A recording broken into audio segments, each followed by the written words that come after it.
Hello everyone, welcome to Competition Career point.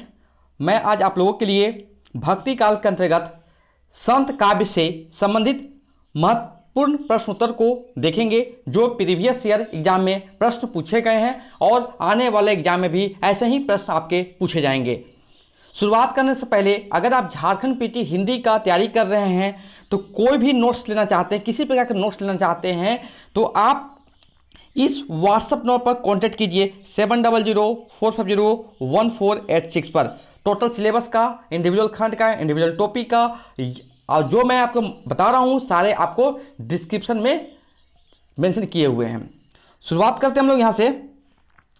कथन है, कबीरदास में जो रहस्यवाद पाया जाता है वह अधिकतर सूफियों के प्रभाव के कारण है। यह कथन किसका है? रामचंद्र शुक्ल जी का है।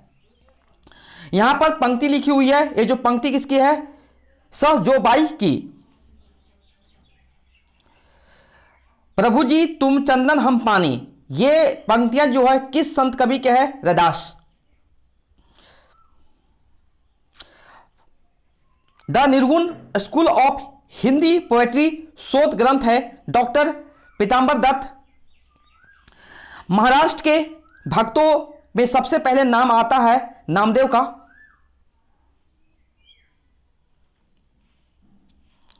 वह संत जिसने विदेशी आक्रमणकारियों के विरुद्ध आवाज उठाई, गुरु नानक देव। माया महाठगनी हम जानी, भक्त कवि का कथन है कबीरदास। यहां पर भी एक कथन है वो भक्ति आंदोलन विषयक ये युक्ति है जॉर्ज गियर्सन की। संत दादू दयाल की शिष्य परंपरा से असंबद्ध संत है पीपा। राजस्थान से संबंधित संत भक्त संप्रदाय नहीं है बावरी संप्रदाय। कबीरदास ऐसे ही मिलन बिंदु पर खड़े थे जहां से एक ओर हिंदुत्व निकल जाता है और दूसरी ओर मुसलमानत्व। कबीर विषयक उक्त मान्यता है हजारी प्रसाद द्विवेदी का। गुरु नानक देव का जन्म 1469 ईस्वी में कार्तिक पूर्णिमा के दिन हुआ था, पंजाब के तलवंडी में। निर्गुण भक्ति काव्य धारा में उदासी संप्रदाय के प्रवर्तक हैं श्रीचंद।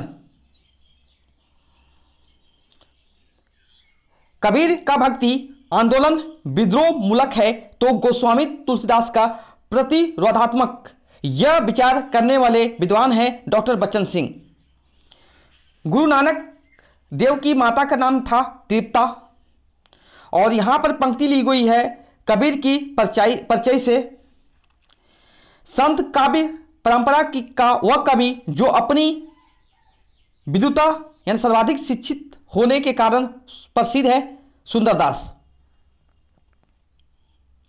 नेक्स्ट प्रश्न जो है, कबीर कुत्ता राम मुतिया मेरा नाव, इस दोहे में तरह की मानसिकता उक्त हुई है आत्मसमर्पण। इन पंक्तियों में प्रेम की स्थिति का वर्णन हुआ है वीरा की अतिशयता। कबीरदास ने अपने रहस्यवादी और दार्शनिक विचारों की व्याख्या की है रमैनी में। नेक्स्ट प्रश्न है, कबीरदास की भाषा थी सदुकड़ी। पाहन पूजे हरि मिले तो मैं पूजू पहाड़, यह उक्ति है कबीर की। निर्गुण भक्ति धारा के कवि नहीं थे मीरा। सिख संप्रदाय के प्रवर्तक थे गुरु नानक देव जी। मल्लुकदास की रचना है रतन खान।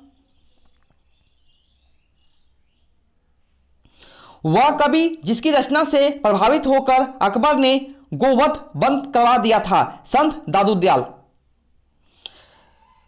इन काव्य पंक्तियों में सब शक्ति है व्यंजना। ये पंक्तियां जो लिखी हुई है काव्यांश किसका है? कबीरदास का। इस साखी में साधना पद्धति का मुख्य प्रभाव है सूफी साधना। दुल्हिन गाहू मंगलाचरण पद में प्रेम का रूप है दाम्पत्य प्रेम। ढाई अक्षर प्रेम का पढ़े सो पंडित होय, यह पंक्ति किसकी है? कबीरदास की। गुरु नानक का जन्म कब हुआ? जन्म कहां हुआ था? तलवंडी में। विठोबा का भक्त माना जाता है नामदेव को। श्रृंगार रस के घोर विरोधी संत कवि थे सुंदरदास। कबीर की उलटबासियों में प्रमुख रस है अद्भुत।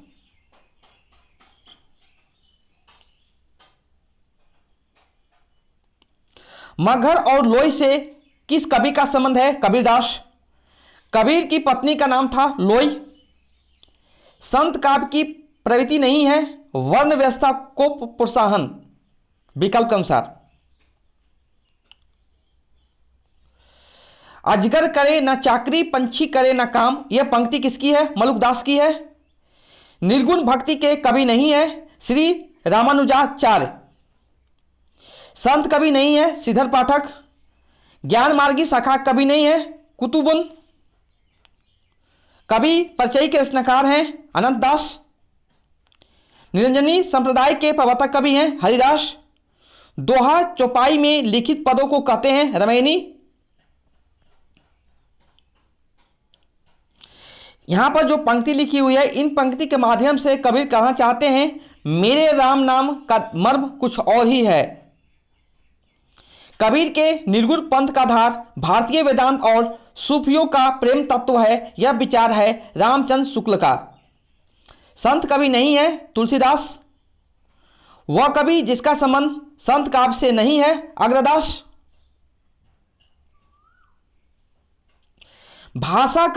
भाषा पर कबीर का जबरदस्त अधिकार था। वे वाणी के डिटेक्टर थे। उक्त कथन किस आलोचक का है? हजारी प्रसाद द्विवेदी का।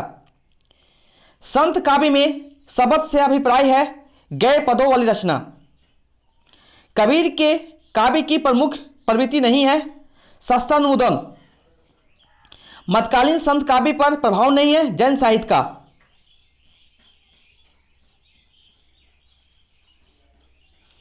आत्मानुभूति पर अधिक बल देता है संत काव्य। धार्मिक रूढ़ियों और परंपराओं के अंधा अनुकरण का विरोध है संत काव्य में। यहां जो पंक्ति लिखी हुई है सरुई में संकलित उक्त पंक्तियां काव्य पंक्तियां हैं कबीरदास की। दारू दयाल का जन्म हुआ था अहमदाबाद में। साधना के 3 अवयव बताए गए हैं कर्म ज्ञान और कौन सा है? भक्ति। कबीर ने अपने निर्गुण पंथ में तत्व शामिल किया जिसका नाथ पंथ में अभाव था। भारतीय वेदांत और सूफियों का प्रेम तत्व।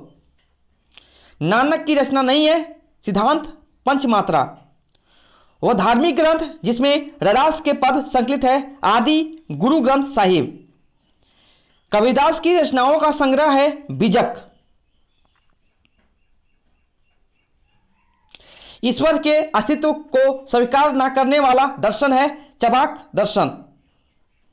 दादू पंथ का प्रधान पीठ दादू द्वारा स्थित है नरैना में। कबीर के परलोक वास होने पर उनकी गद्दी मिली धर्मदास को। संत रजब द्वारा दादू दयाल की समग्र रचनाओं का संकलन जाना गया अंग बधू नाम से।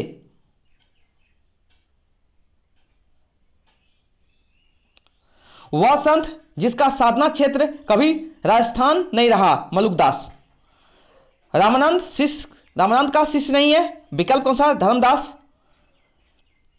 कबीर के काव्य में विद्यमान भावात्मक रहस्यवाद की झलक का कारण है सूफी सत्संग का प्रभाव। यहां पर जो पंक्ति लिखी हुई है इस पंक्ति में चिराई शब्द का अर्थ है सेवा। अब यहां पर भी जो पंक्ति लिखी हुई है उसमें इस पंक्ति में हंस का अर्थ है जीव।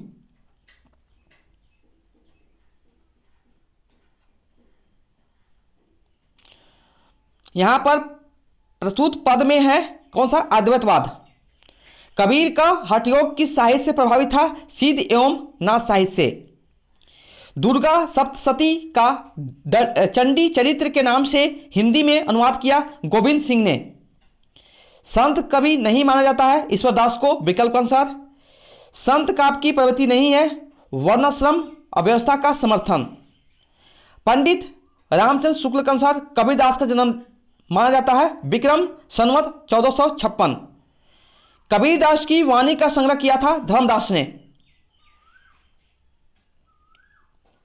निर्गुण संत थे कबीरदास। ज्ञानाश्रय शाखा से संबंधित हैं कबीरदास। ये जो पंक्ति लिखी हुई है किसकी है? कबीरदास की। नामदेव का संबंध किस प्रदेश से है? महाराष्ट्र। महाराष्ट्र के भक्तों में सबसे पहले नाम आता है नामदेव का। पंचगंगा घाट में कबीर के पैरों के नीचे पड़े थे रामानंद। ज्ञानाश्रय सखा के संत कभी नहीं है परमानंद दास। कबीर के बीजक पर रची गई तिरजिया टीका है पूरनदास की। और यहां पर भी लिखी हुई है पंक्ति, ये पंक्ति रैदास जी की है। कबीर की भक्ति का अनिवार्य अंग है ज्ञान। कबीर ने आलोचक, सुधारक, पथ प्रदर्शक और समन्वयकर्ता के रूप में विषयों का उल्लेख है चेतावनी, कुसंग, माया, कनक, कामनी, कपट। शब्दों के जोड़ तोड़ में चमत्कार लाने के फेर में पढ़ना कबीर की प्रवृत्ति के प्रतिकूल था। यह कथन किसका है? श्याम सुंदर दास जी का है।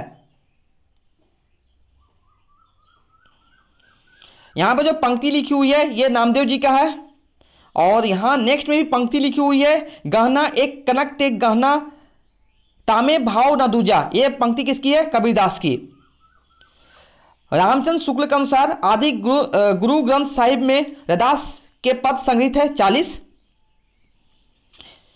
यहां पर जो पंक्ति लिखी हुई है मैं कहता हूं आंखें देखी तू कहता कागद की लेखी। इस काव्य पंक्ति का आशय है स्वानुभव भव शास्त्रीय ज्ञान से बड़ा है। कबीर से संबंधित यह विचार किसका है? रामचंद्र शुक्ल जी का है। सही सुमिरन करना है कवि और जन्मस्थान गुरु नानक तलवंडी, दादू दयाल अहमदाबाद, धर्मदास बांधवगढ़, सुंदरदास दौसा।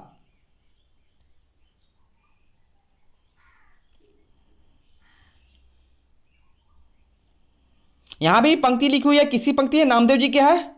संत साधना का साहित्यिक रूप प्रारंभ हुआ पंढरपुर से।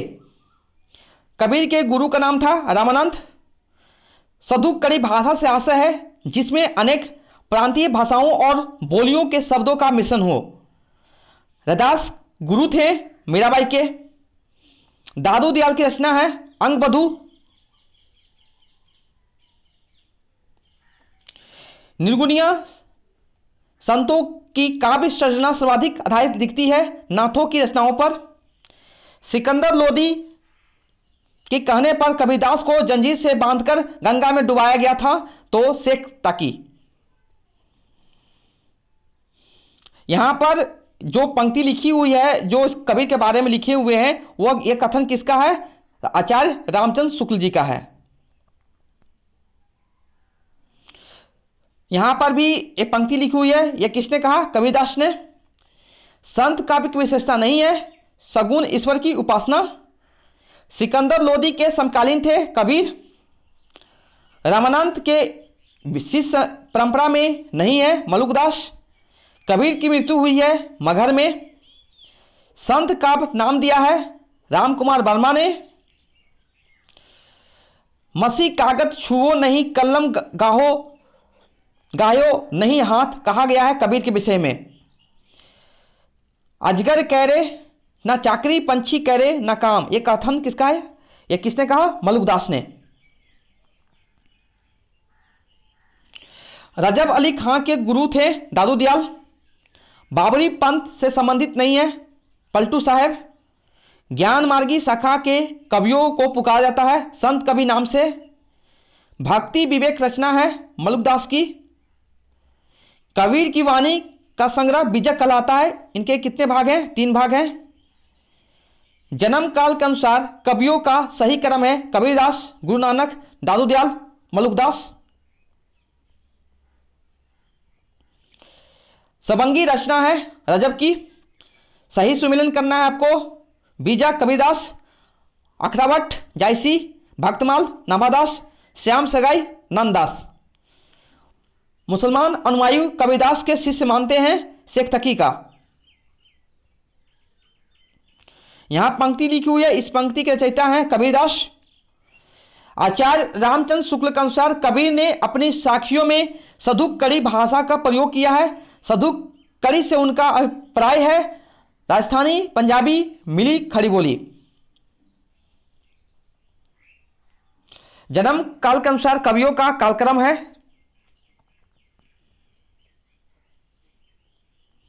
ज्ञानाश्रय शाखा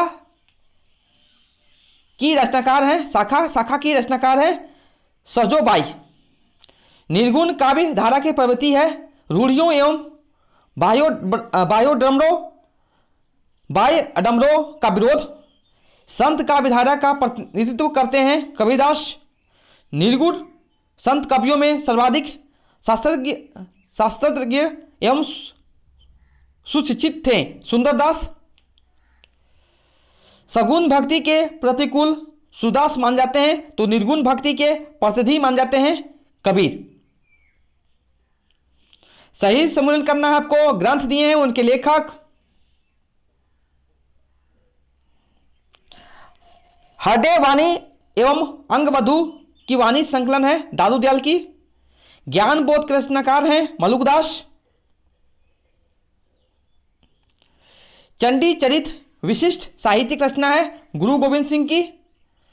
संत काव्य परंपरा के अंतर्गत न आने वाले कवि का नाम है नंददास।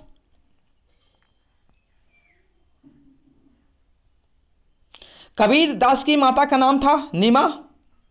ये जो कथन है किसका है? रामचंद्र शुक्ल जी का है। अब यहां पर नेक्स्ट जो पंक्ति लिखी हुई है इस पंक्ति के हैं कबीरदास। कबीर की वाणी में स्थान पर भावात्मक रहस्यवाद की झलक को आचार्य रामचंद्र शुक्ल ने के सत्संग पर प्रसाद कहा है, सूफियों के सत्संग का। ये जो पंक्ति लिखी हुई है ये पंक्ति कबीर के जन्म के विषय में चर्चा की गई है।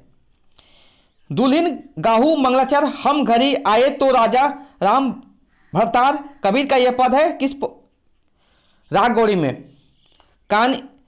कबीर की वाणी का संग्रह प्रसिद्ध है बिजक नाम से। और नेक्स्ट जो है ये पंक्तियां किसकी है? रामचंद्र शुक्ल की। मूर्ति पूजा और अवतारवाद का विरोध किया है संत काव्यधारा में। अपने काव्य के आधार को स्पष्ट करते हुए ये कहा, मैं कहता हूं आंखें देखी तू कहता कागज की लेखी। ये किसकी है? कबीर ने। ज्ञानाश्रय निर्गुण काव्य की दार्शनिक आधार है अद्वैतवाद। निर्गुण धारा और ज्ञानाश्रय शाखा के कवि थे रैदास।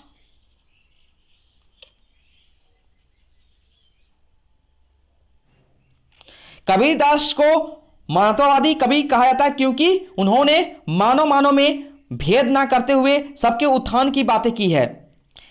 रैदास का दूसरा नाम था रविदास।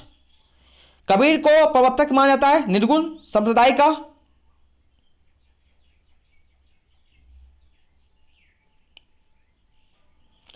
कबीर की रचनाएं संकलित है गुरु ग्रंथ साहिब में और उलट बासियां लिखी है कबीरदास ने। ये थे भक्ति काल से के अंतर्गत संत काव्य से जितने भी प्रश्न बनते थे मैंने आपको देने का ट्राई किया हूं।